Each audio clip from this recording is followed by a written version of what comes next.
আসসালামু আলাইকুম, আমার চ্যানেল কুকিং বাই মিতা আপনাদের সবাইকে স্বাগতম। আজ আপনাদের সাথে আলু দিয়ে খুব সহজ একটি নাস্তার রেসিপি শেয়ার করব, যেটা তৈরি করে নেওয়া যেমন সহজ, খেতে কিন্তু তার থেকেও অনেক বেশি মজার এবং বেশ স্বাস্থ্যকর। ছোট থেকে বড় সবাই কিন্তু খুবই পছন্দ করবে এটা। আর এটা তৈরি করে চাইলে আপনারা বাচ্চাদের টিফিনের জন্য দিতে পারেন। রমজানেরও খুব বেশি দেরি নেই, চাইলে কিন্তু ইফতারের জন্য এই রেসিপিটি খুব সহজে তৈরি করে নিতে পারেন।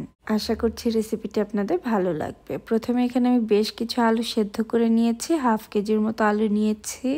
আলুগুলোকে একটা কাঁটা চামচের সাহায্যে খুব ভালোভাবে ম্যাশ করে নিচ্ছি। আপনারা চাইলে হাত দিয়েও কিন্তু এগুলোকে ভর্তা করে নিতে পারেন। এখন চুলে একটা প্যান বসিয়ে নিয়ে নিচ্ছি 1 টেবিল চামচের মতো সয়াবিন তেল। দিয়ে দিচ্ছি 1 চা চামচ রসুন কুচি আর 1 চা চামচ আদা কুচি। এটাকে হালকা একটু সটে করে নিব। এখন এর সাথে দিয়ে দিচ্ছি একটা মিডিয়াম সাইজের পেঁয়াজ, যেটাকে আমি কুচি করে নিয়েছি। এই সব কিছুকে এখন খুব ভালোভাবে একটু ভেজে নিচ্ছি, হালকা লাল হওয়া পর্যন্ত। এটাতে খুব সুন্দর একটা কালার চলে এসেছে। এখন দিয়ে দিচ্ছি গাজর কুচি। আমি এখানে 1 কাপ নিয়েছি গাজর কুচি। সবচেয়ে ছোট সাইজের যে গ্রেটার হয় সেটা দিয়ে আমি গাজরগুলোকে গ্রেট করে নিয়েছি। আপনারা চাইলে হাত দিয়ে বা ছুরি দিয়েও কেটে নিতে পারেন।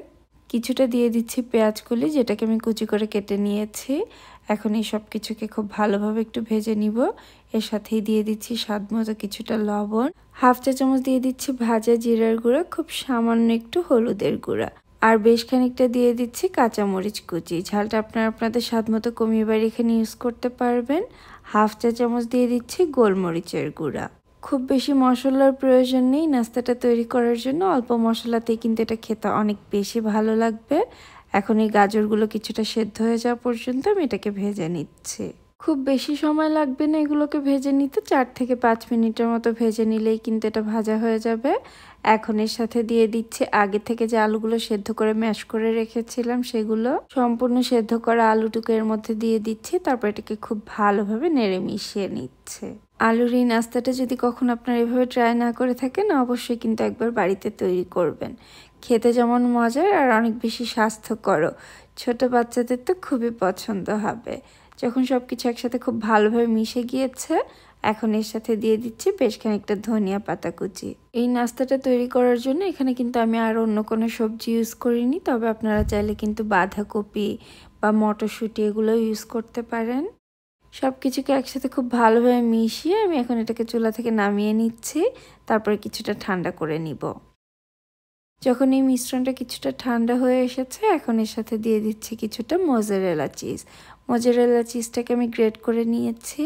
আর এই চিজটা কিন্তু অপশনাল, দিতে না চাইলে না দিলেও চলবে, তবে দিলে খেতে অনেক বেশি ভালো লাগবে। চিজ দেওয়ার পরে সব কিছুকে আবারও একসাথে খুব ভালোভাবে মেখে নিয়েছি।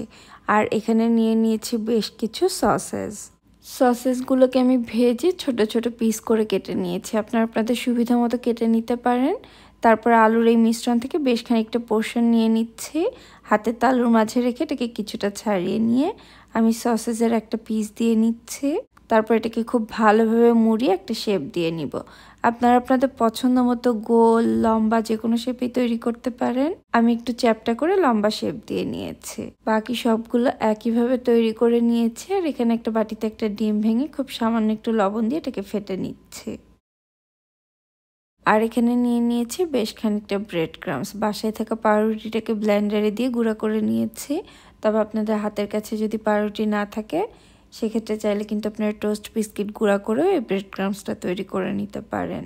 আলুর যে নাস্তাগুলো তৈরি করেছিলাম, একটা করে নিয়ে প্রথমে এটাকে ডিমের ভিতরে খুব ভালোভাবে ডিপ করে নিচ্ছি। তারপরে ব্রেড ক্রাম্বসে এটাকে খুব ভালোভাবে গড়িয়ে নিতে হবে।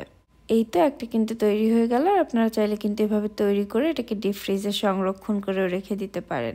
প্রয়োজন মতো ফ্রিজ থেকে বের করে শুধু ভেজে নিলেই চলবে। একইভাবে এখন আমি বাকি সবগুলো তৈরি করে নিব। আর আমি এখনই আপনাদের কিছু ভেজে দেখিয়ে দিচ্ছি। চুলা একটা প্যানে কিছুটা তেল দিয়ে নিয়েছি। খুব বেশি তেলের প্রয়োজন নেই এগুলোকে ভেজে নেওয়ার জন্য। আমি এগুলোকে মোটামুটি একটু শ্যালো ফ্রাই করে নিচ্ছি। আপনারা চাইলে কিন্তু ডুবো তেলে এগুলোকে ভেজে নিতে পারেন। আর এখানে যেহেতু সব কিছুই আগে থেকে রান্না করা, খুব বেশি সময় লাগবে না এগুলোকে ভেজে নেওয়ার জন্য। আমি এগুলোকে কয়েকবার উল্টে পাল্টে একটু ভেজে নিচ্ছি। বিকেলের নাস্তা বা ইফতারির জন্য কিন্তু এটা একদম পারফেক্ট। রেসিপিটা অবশ্যই ট্রাই করতে পারেন। আর যদি বাড়িতে আপনি এভাবে ট্রাই করে থাকেন, কেমন লাগলো আমাকে কমেন্ট সেকশনে জানাতে ভুলবেন না। এগুলোতে খুব সুন্দর একটা গোল্ডেন ব্রাউন কালার চলে এসেছে। এখন তেল ঝরিয়ে উঠিয়ে নিচ্ছি আর গরম গরম সার্ভ করব। যারা আমার রেসিপিটি দেখছেন, কোথাও যদি আমার রেসিপিটি একটুখানিও ভালো লেগে থাকে প্লিজ আমার চ্যানেলটি সাবস্ক্রাইব করতে ভুলবেন না। আর পাশে থাকা বেল বাটনটিও অন করে রাখতে পারেন, তাহলে আমি নতুন ভিডিও আপলোড করার সাথে সাথে সবার আগে আপনার কাছে নোটিফিকেশন চলে যাবে। আজকের মতো এখানেই বিদায় নিচ্ছি, আবার নতুন কোনো রেসিপি নিয়ে চলে আসবো। সে পর্যন্ত সবাই অনেক বেশি ভালো থাকবেন আর আমাদের জন্য দোয়া করবেন। আল্লাহ হাফেজ।